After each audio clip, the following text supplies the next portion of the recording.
Tell me about the alternate site in Bowie and how you've set up competition there. Oh, great question. It's something we think about every single day because it's one of the more important items to keep guys upbeat, keep the energy level high, and that's just through competition. So we come up with creative ways to push them to compete with each other, but also themselves, whether it's putting them on individual teams, compete on different items like extra bases or scoring runs, or just against themselves with metrics that are specific to them and their player plans. Matt, when time passes, maybe long after this bizarre and strange 2020 season, will you be able to kind of figure out how much meaningful development may have been lost by the entire system? Unfortunately, it might hurt a team like the Orioles that has so many important prospects for their future, as opposed to maybe another team that's in win-now mode all the time. It's really hard to know. We haven't experienced something like this before. I will say we've been doing everything we can to take advantage of this time, and I do feel like our players are getting better, both physically, skill-wise, and mentally. But how is that going to be compared to other teams? It's really hard to know until we get back on the field next year. How do you stay engaged with so many important prospects that are recently drafted who are not eligible or not able to be included in the alternate Bowie site?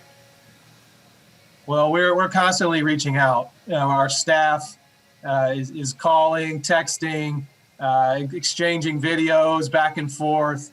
A lot of talk about their strength and conditioning, about many Zoom calls for mental skills or nutrition or sleep or just general topics. So we've stayed very much engaged with the players, and we are hoping to see some fruition from that. Matt, I have to ask you about the number one overall pick in 2019. How does Adley Rutchman look both at the plate and behind the plate? Oh, Adley's great. He's such a hard worker, upbeat attitude. He brings it every single day. He kind of sets the tone for everybody else. He's impressive to watch during batting practice, and he does his thing in the games. And then defensively, he's solid. He's very smooth, and he's also learning a lot from some of the veterans that are down there as well, Taylor Davis and Austin Wynns. And so this has really been a great experience for him. Perhaps the next starting pitcher we might see before this 2020 season is over in the big leagues is right-hander Dean Kramer. How does he look right now in the alternate site in Bowie? Yeah, Dean's solid. I mean, he's got good stuff. He throws strikes. He's a competitor. It'd be great to see him, in Baltimore whenever the time comes. It's been an exciting weekend for the Orioles organization. A lot goes into getting a prospect drafted and developed and working their way up through the system. Certainly Ryan Mountcastle had earned this promotion this weekend. Your sense of Ryan, where he is right now, and also how is it coming along in left field in his development and what he's been working on in Bowie? Yeah, Ryan should be ready for this. He's been working really hard at this. This has been his goal. Everything he's done in practice is to prepare him for this.